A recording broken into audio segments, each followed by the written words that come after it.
loose again. Edwards off of Riley. Like the back down to Edwards. They hand it off to Johnson. Boise State has won. Right now, and they take a downfield shot. And the catch is made. It's Riley Williams. Goes to the free. Touchdown.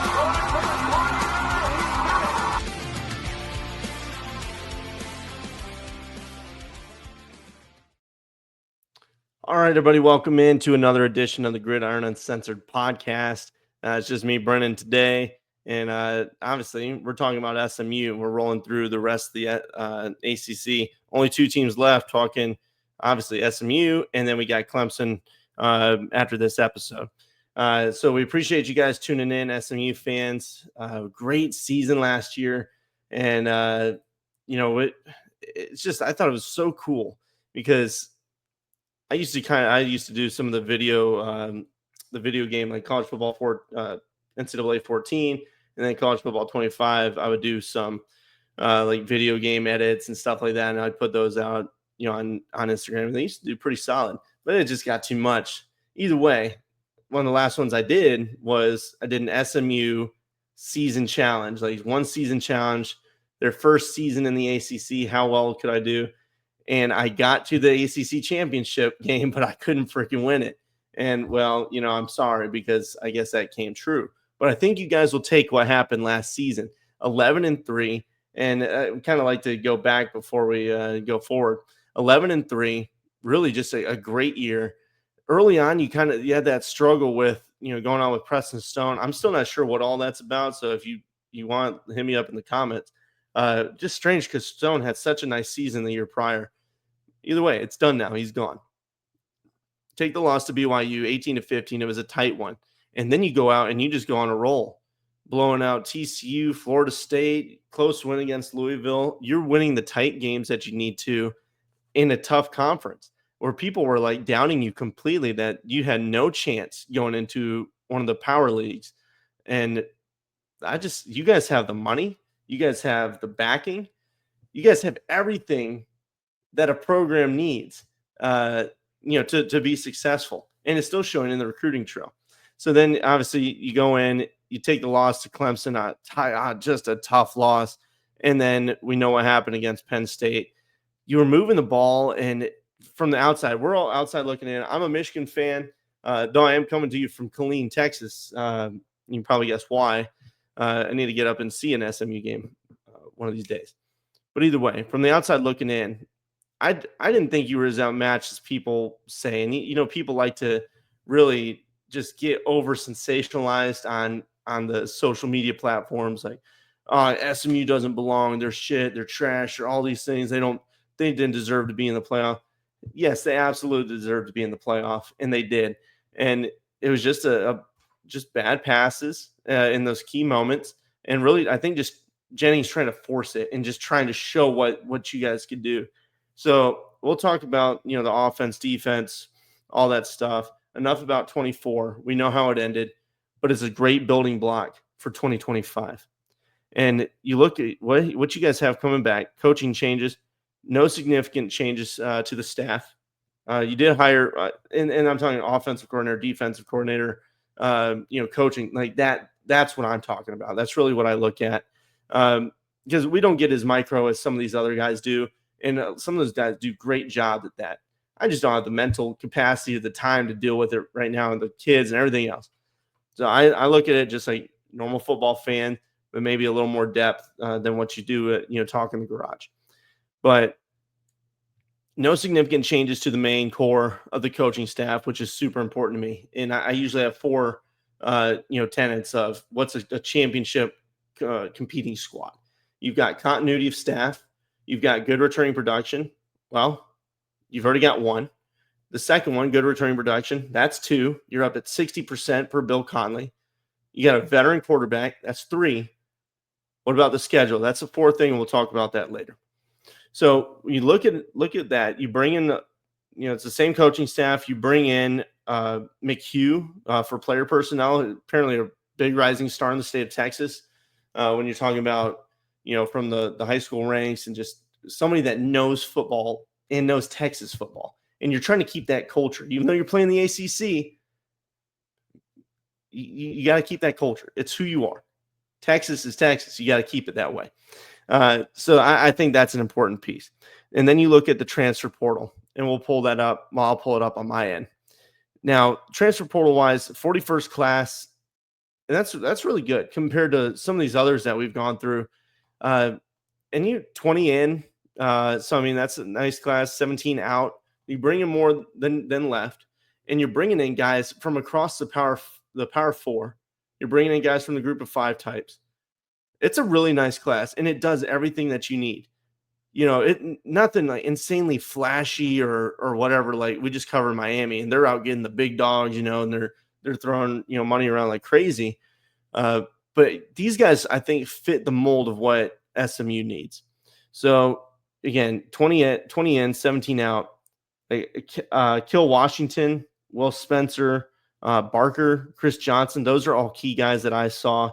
Some of the key out are Cozart, Knighton, LJ Johnson.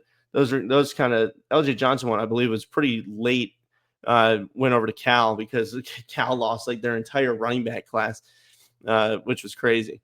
But just I think it's a good class for SMU. I think it's going to accomplish what you guys need.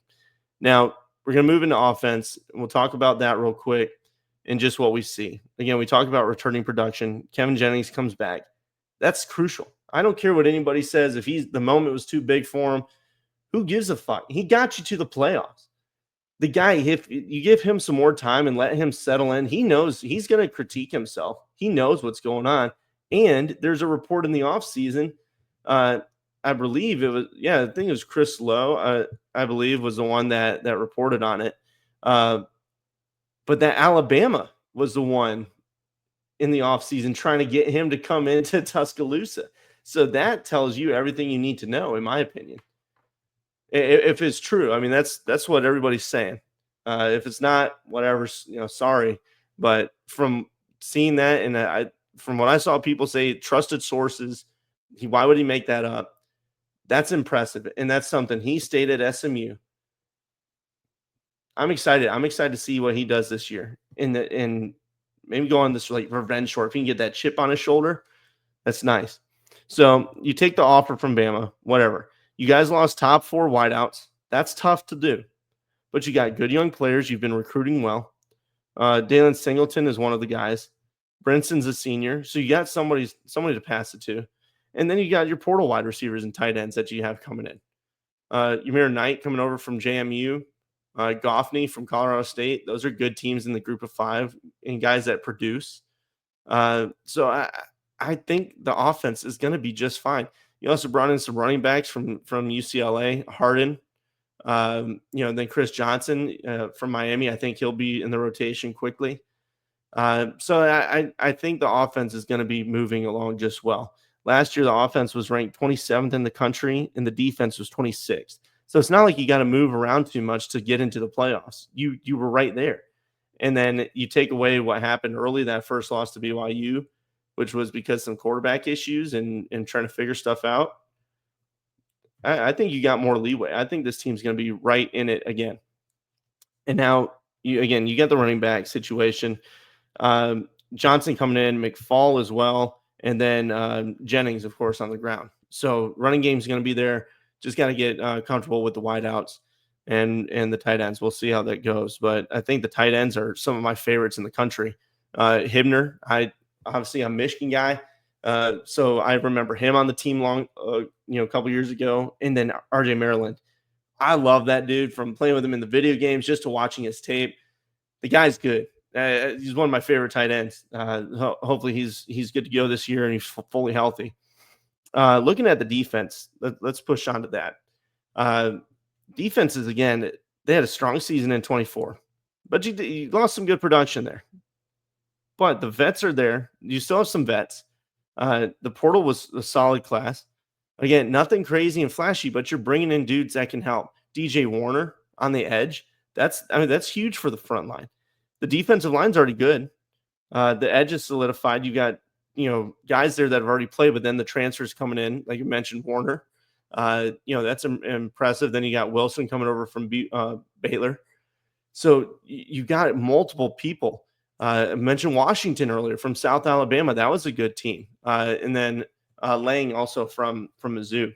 So the defensive line, if they can continue to get pressure, and now you plus up with what you got out of the portal, good players there. You're going to be able to get the pressure. You're going to be able to stop the run.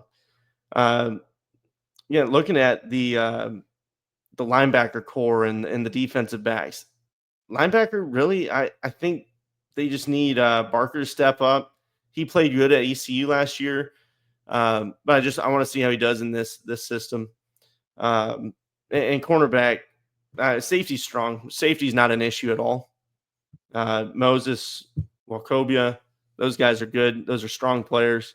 And then the cornerback depth is maybe the only thing that concerns me a little. But I mean, Harmon and Robinson, they played last year. They're guys that can, do it again this season, and they've got reps. I'm curious about the depth a little bit. You did bring in Barnes from Syracuse, so that's a nice, in conference transfer to steal him away.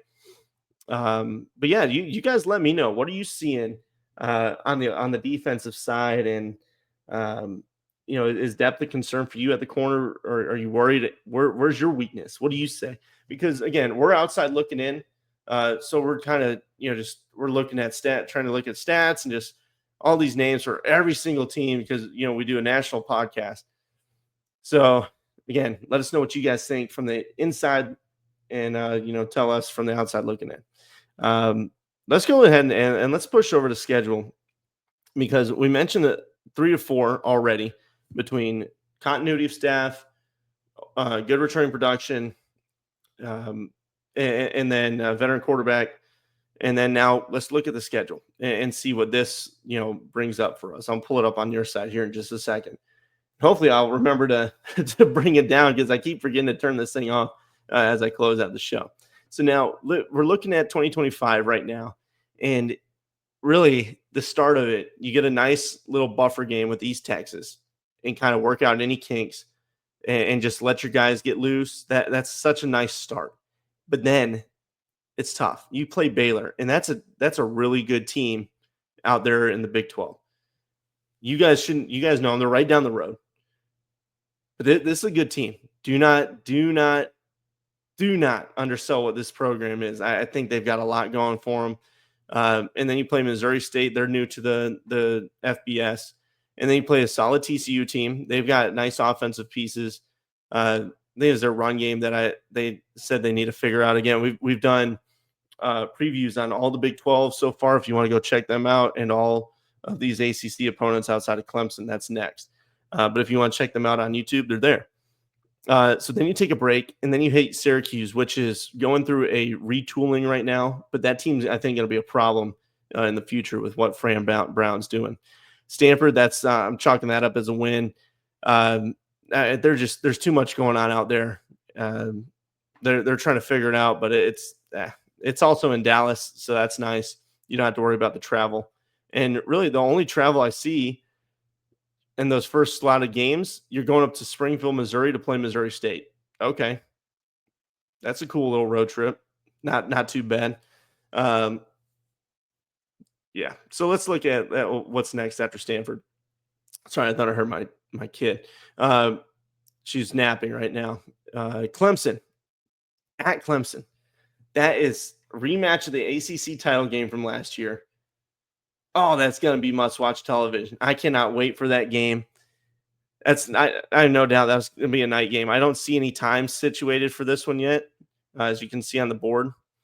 But, yeah, that's must-watch TV. No doubt in my mind. So now, after that, if you navigate the start of this schedule, which I think you can do, even if you lose to Baylor, and that's an out-of-conference, whatever, you go out and you win the rest. You beat Syracuse, Stanford, TCU. Now you're playing Wake Forest. That's a win. And a tough Miami team. I think this Miami team is going to be good. You got them last year, right? So you come out and you can beat them this season. I think you can. I'm looking at 2024. No, you guys didn't play Miami last year. I've got a lot of schedules and shit pulled up. But this Miami team, I think, is going to be good. I know they got Carson Beck, and it's I'd say it's a downgrade from Cam Ward, but they still have a ton of talent, and they killed it in the portal this year. So we'll see. That's a tough game. Boston College, that's going to be a gritty game. I think you guys get them. Louisville, that's another tough one. But then you close at Cal. There's tough games scattered out throughout the year. They're not stacked up. The middle is probably the biggest question mark, that 3-week stretch. Clemson, Wake, and then Miami, because even with Wake, they've done some retooling, and they catch you in between the two tough games. So you can't get caught sleeping there. But I don't know. It's a tough season. I'm not going to sugarcoat it, but SMU's at 8.5 on the over/under, and it's just a good team. You guys have so much going for you. So I'd say 3 of the 4, because this is a tough schedule. So I won't say that's like a, maybe 3.5, because there's a clear path for you guys to get into the 10. But you got to play balls out, and you got to knock it out. No doubt about it. So you guys let me know. I'm excited to hear what you guys think about this season, and if you can get back to the playoffs, because everybody's doubting you. I like what you guys are building out there in Dallas. You're 2.5 hours from me. So you guys let me know. Hit me in the comments. You can follow us on Twitter. That's probably where you'll find this podcast from, because I'm very active on there. Facebook, we share the same stuff, and then any podcast platform, and of course YouTube. So thank you again for your time. Hope you guys have a good one. And again, let me know what you think. See you around.